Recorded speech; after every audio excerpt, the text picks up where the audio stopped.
Sometimes setting a goal for a new year doesn't have to mean cutting things out. You can add something to make your life better. Oh, not that lip gloss or candle, though those are nice.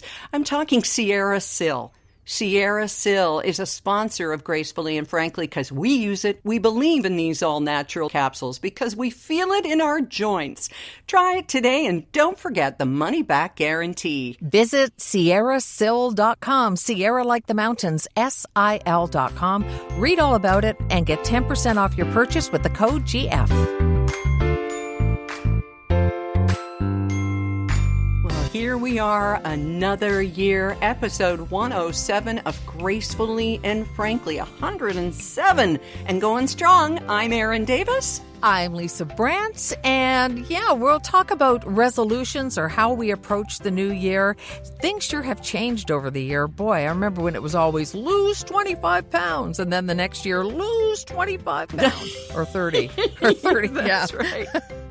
Not so much anymore. This year, it's about not losing your sanity, and we're going to help you with that. We've got some insight into an absolute phenomenon of a book, what it could mean for you in the months and year ahead. Erin, you're going to tell us why you're resolving to not make fire ants angry anymore? Yes. Fire ants? Fire ants. Well, I'm one step away from quicksand. Yes. Firing the fire ants. I've had a couple of encounters and little bumpy red marks, too. But anyway. Are you on Gilligan's Island? That's where you are, aren't you? Yeah, it was supposed to be a 3-hour cruise. Who knew? I thought it was a good deal. Jeez. Several people have mentioned the thankful notes that I put in a jar.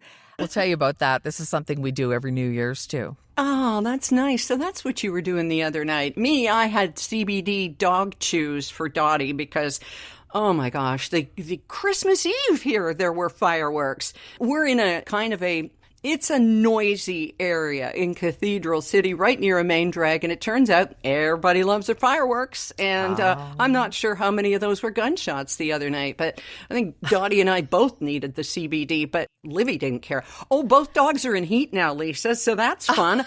Got them in diapers down here because they're not ready to have boyfriends. After all this, you can't imagine how much I'm looking forward to my visit in a couple of weeks. Gunshots, fireworks, dogs in heat, fire ants. Oh, yeah. It's like I'm actively trying to get you not to come. Yeah, what's up with that? You're going to have to bring your own envy pillow, though, because I've got Rob's here, too. He's got one at home, so I've got 2 pillows here. You don't need to bring your pillow. Oh, wow. Well, yep. If it was my husband, he would be saying, I'm bringing my own anyway. He's got this thing about sharing pillows. He really doesn't like it when I use his pillow. Jeez. Normally, my envy pillow silk cover is over my shoulder, and I sit on it on the way to a trip because I never want to be without it. My neck is so used to the support that if I ever do go without it, I certainly feel it all day long and don't want to bother doing that. Oh, yeah, and they've got their sheets now, too.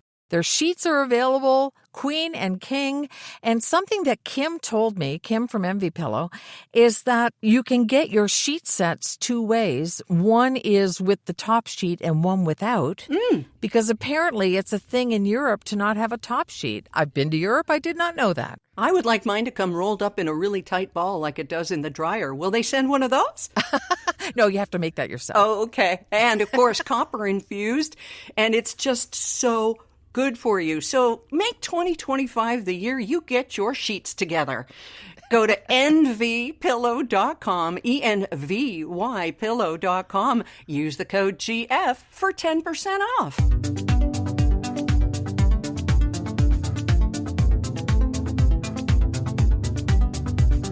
So when do you stop saying Happy New Year? I mean, I always do for a couple of weeks, so I guess I'll just keep saying it because I hope everybody has one. I know, and then there comes that point where it's like, oh, I haven't seen you since before Christmas, but do I say it? Don't I say it? I don't know. Nobody's going to be offended. Let's put it that way. No matter what you say, at least it's not about Happy Holidays or Merry Christmas or anything like that. Yay. Because we're sane, right? That's right. So do you do resolutions? I've done them in the past. I started something just before New Year's. Now, I was going through this list of what the Stoics say to do, and one of them is to get up early, so I'm trying to do that. I'm actually setting an alarm, but also trying to get in 7,000 steps a day. And I have succeeded at that. I just put on a podcast and then I just walk for 30 or 40 minutes. If someone's on the phone with me, I'm walking around. They get used to that idea and doing that. How about you? I know for a couple of years now, you've been doing the thing with the little notes of gratitude. Yes. I've seen the jar. It exists. It does exist, and it's kind of cool. It's just a matter of scratching something down on a Post-it or a little piece of paper and putting it into this jar. And then on New Year's Eve, we take them out and read them and get to relive the good moments of the year. So many little things happen that you forget. Or bigger. I mean, a friend that we both used to work with years ago came by last year. He just happened to be in town and gave us a call, and we had just a wonderful catch-up with him. And I made a good recipe, and Derek really liked it. And we put it in rotation or something like that. You know, better than that cheesecake thing you tried to do, eh? Oh, no. So what was it and what went wrong? Have you figured it out? Yes. We had a lovely dinner at our friend Trish and Dennis's place, and Trish made gluten-free, because Dennis is gluten-free, absolutely gluten-free, has to be, health reasons. And she used monk fruit instead of sugar, so it was sugar-free. Right. And it was to die for. My mistake was she's busy. I didn't get the recipe from her, so I looked for a sugar-free recipe. That's not what she did. She took a gluten-free recipe and replaced the sugar. So mine ended up flat and goopy and horrible and sadly in the garbage because it was inedible. Yeah. But now I have hers, so I'll make it. Good. I look forward to it. Bring the recipe. Oh, I thought maybe you wanted me to send you a piece. Well, you know what? This is the month you're coming to Palm Springs. I'm so excited. It is. But I can't fit a whole cheesecake in because then I won't have room for my underthings. So. Oh, well, priorities, dear. We can buy you underwear here. Come on. That's true. Even at a thrift store. Oh, gently previously enjoyed. No. You're worth it.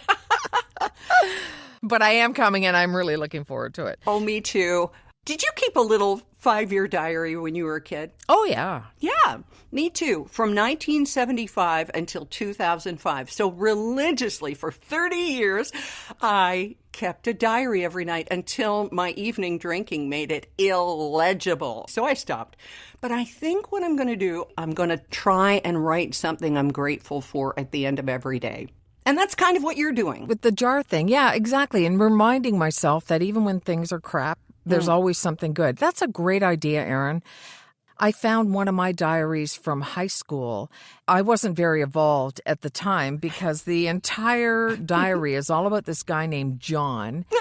And does he like me or doesn't he? And I, like carrying a torch for somebody you haven't seen in 3.5 weeks. Hey, girl, if he hasn't called, he doesn't like you. Right.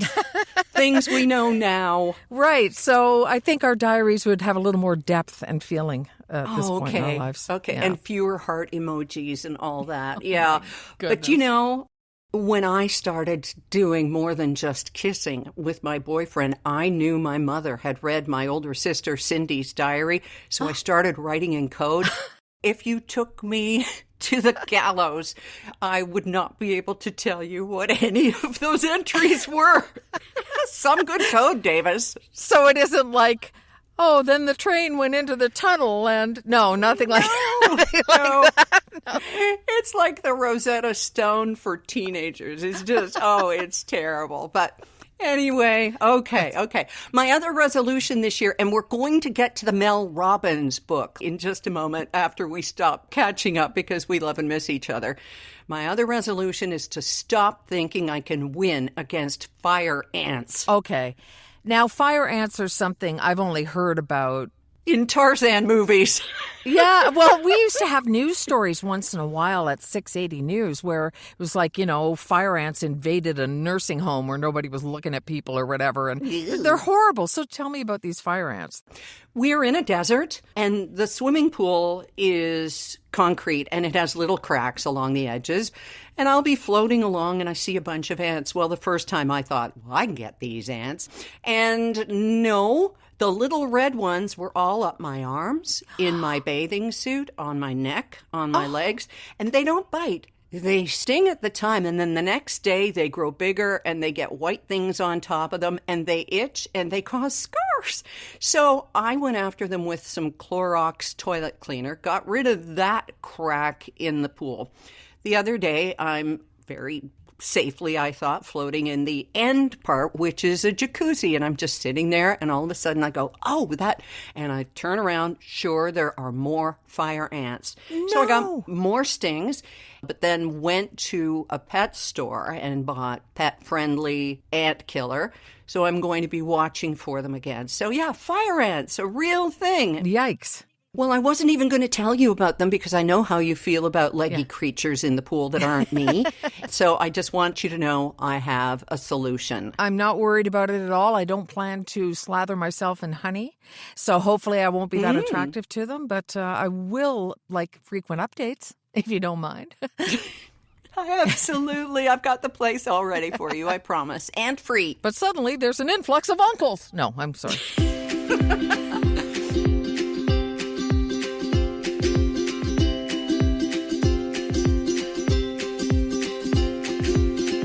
I got a really great message from Audrey today, just before we started doing this. She has read Let Them by Mel Robbins. Actually, she listened to it. She got the audiobook. It's already a phenomenon, but it's going to be a massive one.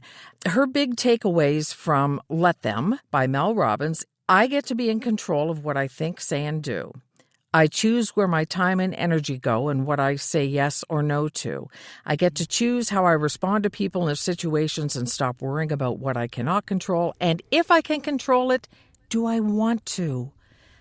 She loved it, really appreciates the time and the research that's gone into it. And she feels like this is just the tip of the iceberg and the changes that are going to happen in her life. So I remember seeing a video it went viral, of Mel Robbins talking about Let Them. And I thought, this is stoicism. Come on, people. Yes. But Yes. it's resonating with people. She's put not a twist on it, but she's wording it in a way and explaining it in a way that's just really having an impact. I know it's affecting you. It absolutely is.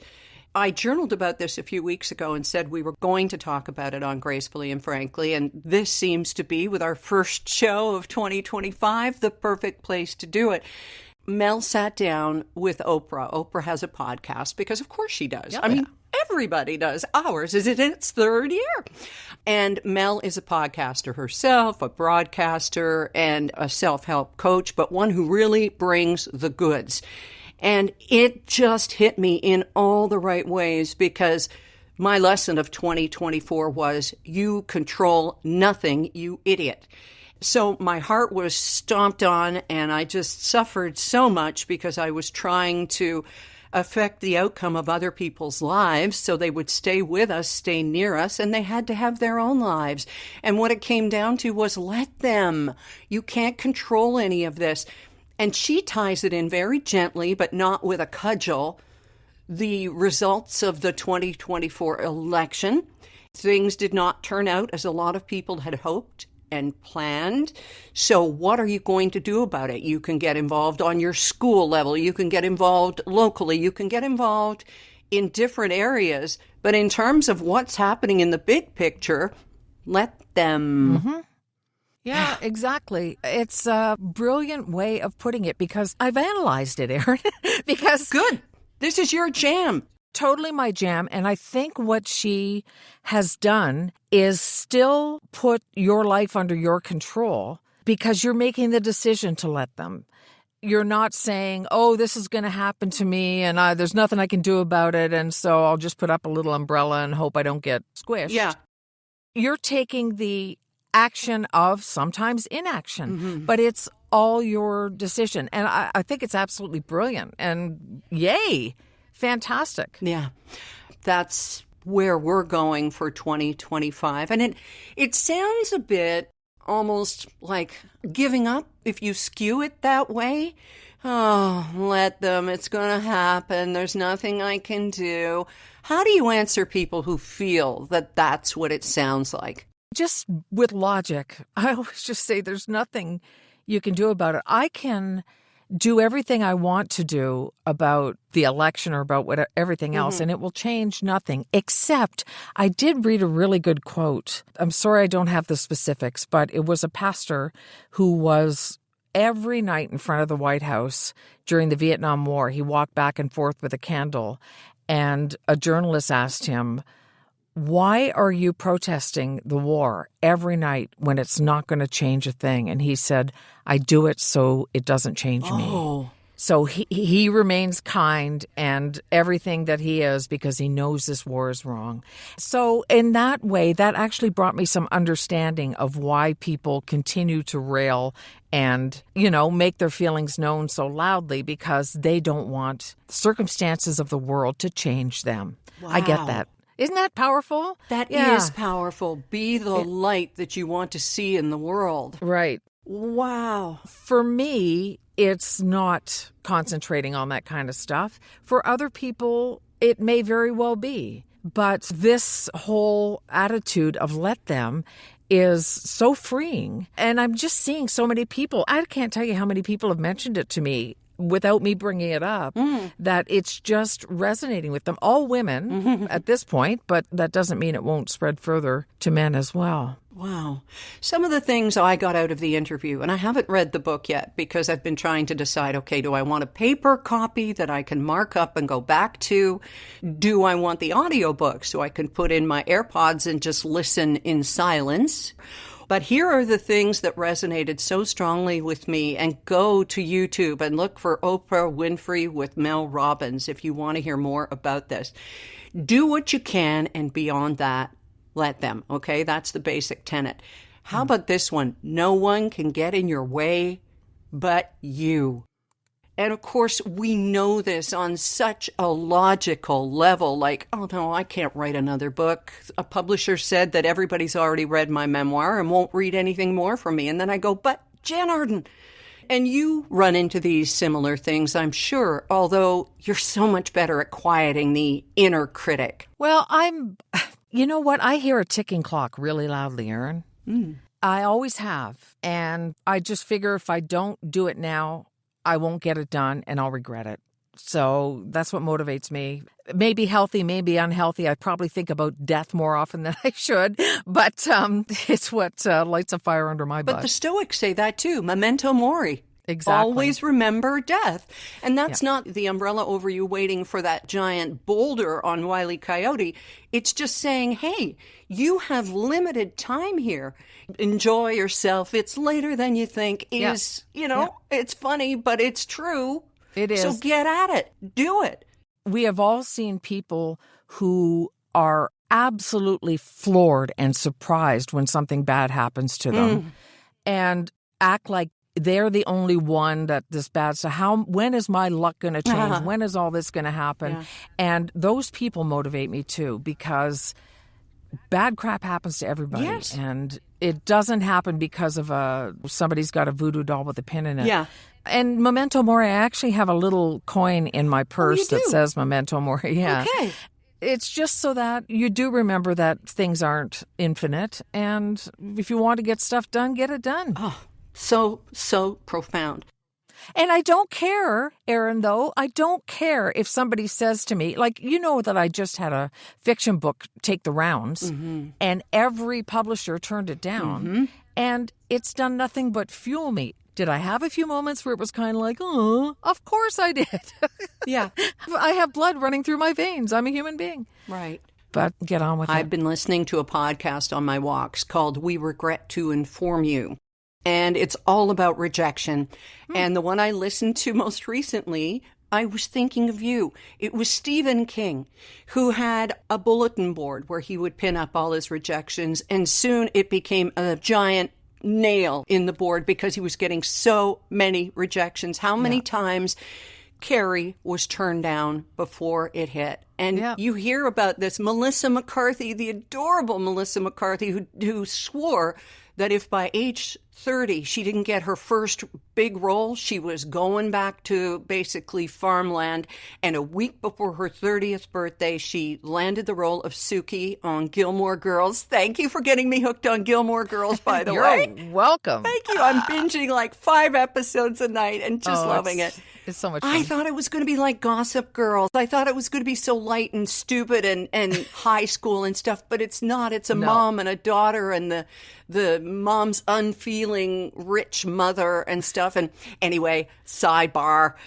But it also comes back to all of those people in the publishing houses that didn't get Stephen King. Right. Just being people like you and me, making a decision. Nobody knows what they're doing. Everybody's just doing the best they can. Okay, they didn't see the commercial value. They didn't see that it would be unputdownable or whatever. But so what? Somebody will. And that's the other thing is I wish I knew that when I was looking up at managers in radio, like they had some sort of holy grail and they had all this deep insight that I didn't have and all this other stuff. And it's like, no, they didn't. Nope. Some of them learned other things that I didn't or whatever, but they're just people who are trying to make it through the best that they can too, right? And it takes us all kind of down to the same playing field. And it's like, okay, you didn't get it? All right. Erin Davis has another book in her. And it doesn't matter. Anyway, you'd have no trouble selling a book. So there you go. I love you, and I wish I heard your voice in my head more than my own. But speaking of Erin Davis has another book in her. I got in touch with Google a few weeks ago because I Googled my name, don't ask me why, it wasn't a vanity thing. Okay. And up comes the picture of the Christian author Erin Davis. And it said bestseller, and it's my bio. Oh, no. So I wrote to them. And I said, the picture of the Erin Davis you have up is not the right one. And please fix that because I had at least one person say, I bought all your books. And I went, oh no, I only had the one. Oh no. Yeah, which leads me back to Mel Robbins, the author of the Let Them Theory. I'm looking for the book on Amazon.com because we're in the States the other day. And there's 2 versions. There's one that's a paperback. I'm thinking, paperback already? That's unusual. And then, of course, the Mel Robbins version, identical covers. But if you look at the author name, the legit Mel Robbins is Mel Robbins. The AI fake 85-page, same price version is by someone called Merlot Robbins. They have stolen her book cover. They've put a very close name on it, and they are preying on people who don't pay attention. So, just a word to the wise, if you're looking for the Mel Robbins book after this, make sure you get Mel Robbins. Think Mel Tillis, Mel Torme, Mel's Diner. I don't care.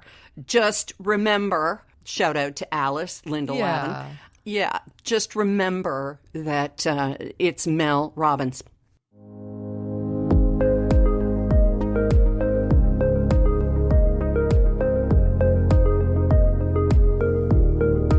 Can I ask you a question?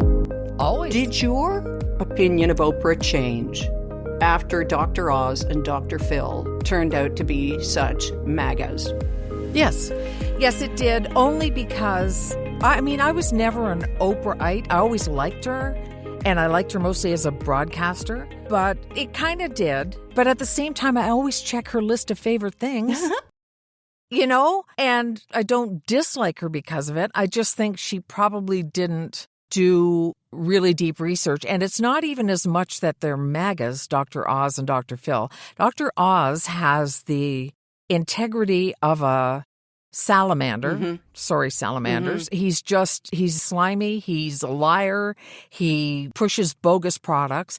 And Dr. Phil isn't really what he claimed to be either. So I just think she or her people didn't do their research. That's a very long way of answering that question with a sort of yes. But I want to let you know I'm listening because you said the word slimy, and last week you told me you wouldn't say it. So look at you. You're growing. I know, but I can't say it when it pertains to food. Got it. Got it. Now, back to your point. Yeah, When I posted the Oprah Mel YouTube link a few weeks ago, a woman said, I won't watch anything with Oprah because of Doctors Phil and Oz. And I went, fair enough, but Mel Robbins stands on her own. Give it some consideration. Here's my take on it. Now, I am a complete Oprahite, although for the past 10 years or so, I've kind of fallen off that. In terms of Dr. Phil and Dr. Oz, if you, Lisa, championed somebody 20 years ago and they were all that, and then somewhere while you were off living your life, they turned into a nut bar, how can you be held responsible for that? I agree with you. And so it's those two men that I want nothing to do with.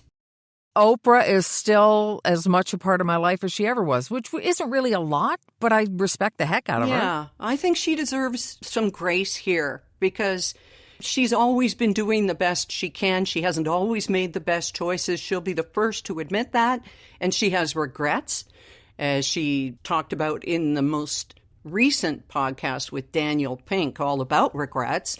But yeah, I think that people are being, in some ways, misogynistic, and they are blaming her for foisting them on the American and world public when who knew?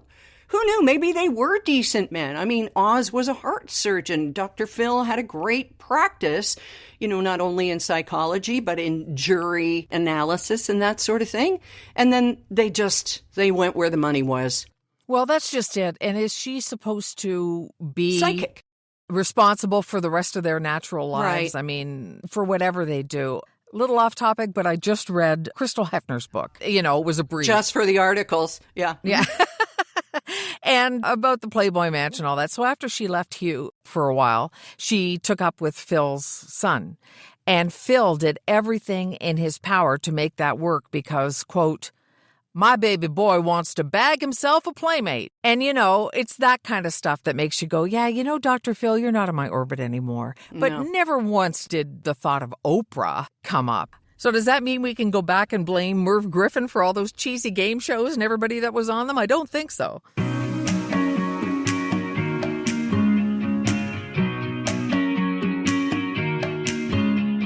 You know what? You have one thing that we haven't talked about, something that you are putting into your new year is more volunteering, and on a really active sign here on the dotted line basis. I had to be tested for TB in order to volunteer at the long-term care home just up the street from us because we think that TB is pretty much gone, but it's not. And if you happen to bring it in, you can be a carrier without having symptoms. Yeah. You basically wipe out the entire population because once it gets into a long-term care home, it's terrible. So yeah, you do have to have a couple of tests for that. But yeah, so my last few volunteer positions were virtual and I wanted to do something in person. And Erin, it's exhausting and I do almost nothing. But what?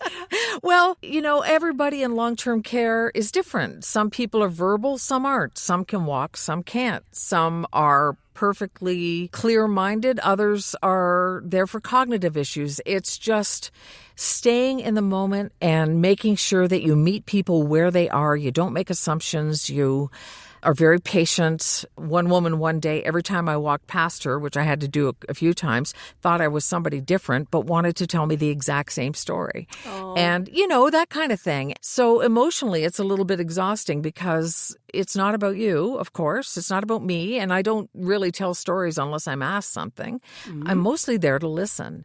And it's such a privilege. I leave there every week thinking it was worth going, and I really do nothing. It's just being there. So, yeah, I love it. Oh, that warms my heart. Oh, good. But you know what? These acts of altruism, such as donating money, volunteering, giving blood, they benefit you and the receiver. Totally. It feels good. But if things are hard and you don't feel like going out of your way to do things that will help other people around you, it may be one of the best things you can do. And get this, a study from 6 years ago reported that people who do perform altruistic acts perceived less physical pain when given an electric shock or the pinch of a tourniquet compared with those who earned money for themselves. Cancer patients even experienced a respite from chronic pain. It's something in your brain that actually shifts, Lisa. Yeah, I can see that because it's really not about you. It's about somebody who's a severe diabetic trying to get you to give them a sugary pop, and you have to deal with that. And, yeah. Oh, that's wonderful. It really is. I mean, they say, Volunteers Canada says about 2/3 of us have volunteered at some point. I mean, you delivered meals and so many other things you've done, and you know that it's good for you as well as being good for them. Oh. Well, I'm glad you're doing it. And you go how often? Oh, just once a week. Okay. And then I come home and almost immediately have a nap. Because you're seeing everybody else nodding off, and it looks so darn enticing. Right? Exactly. Listen, we are going to do great things with our GNF merch this year, and I'm sitting here in my pink Gracefully and Frankly t-shirt as we record this today. You've been doing so well with the necklaces and the earrings. Lisa's a one-woman show in terms of getting out our Gracefully and Frankly products. So thank you to everybody who ordered something in 2024. Even with a postal strike, you made it happen. And the pendants, I'm still waiting for the necklaces. The tracking from Canada Post is broken. They've just thrown up their hands on packages and gone, we have no idea. But everybody's been really good about it. And of course, now we have earrings and pre-queenager shirts. You said pre-queenager shirts. Explain that. So because we know that some of our frequent listeners aren't queenager age, they're younger than we are, they might not want to wear a queenager shirt. So you and I together remotely designed this pre-queenager shirt, and the pre-queenager gets a tiara over the Q, not a full crown. And they're really cute. We tested them out on some pre-queenagers, and they really liked them, and so they're available now too. Excellent. And just go to our Gracefully and Frankly Facebook page and follow what link to what now? You want to go to the GNF boutique? Okay. That's funny. Yes, and you'll be able to find it on our Facebook page for sure. You're welcome to leave a voicemail for us, too. We love you to share our show. Got an email this week from Nancy in London. So you've got a Nancy in your general area, Lisa. I'm sure lots of them. But she wrote, Lisa and Erin, wishing you a very happy 2025 that is filled with kindness, peace, and happiness. Thank you for all your podcasts, blogs, and journals. I have listened to and or read all of them. Thank you, Nancy. Very appreciative of your honesty, caring, laughter, and your beautiful friendship with each other. Very appreciative of you. Love, Nancy, London. And Nancy, as are we, for you and for every person who listens to this podcast, make it please your journey this year to share this podcast. Tell your friends about it because we love to grow. Yes, we do. And the messages that come in, we see every one. They're amazing. Either email gracefullyfrankly@gmail.com. We get them through Facebook, including the audio messages, which is just a matter of opening Messenger and clicking the little microphone and talking to us. And we just love the feedback. Thank you so much. And on that note, we thank Envy Pillow for another year of sponsorship we begin. And of course, Sierra Sil. Happy New Year, Lisa. Happy New Year to you, and I will see you in not too many weeks. That's right. We are going to do a Facebook Live at the end of January, Thursday, January 30th. So put it in your phone now, stick it on your fridge, put it on that Stephen King spike on your bulletin board. Talk to you soon. Till next week, Bye. then.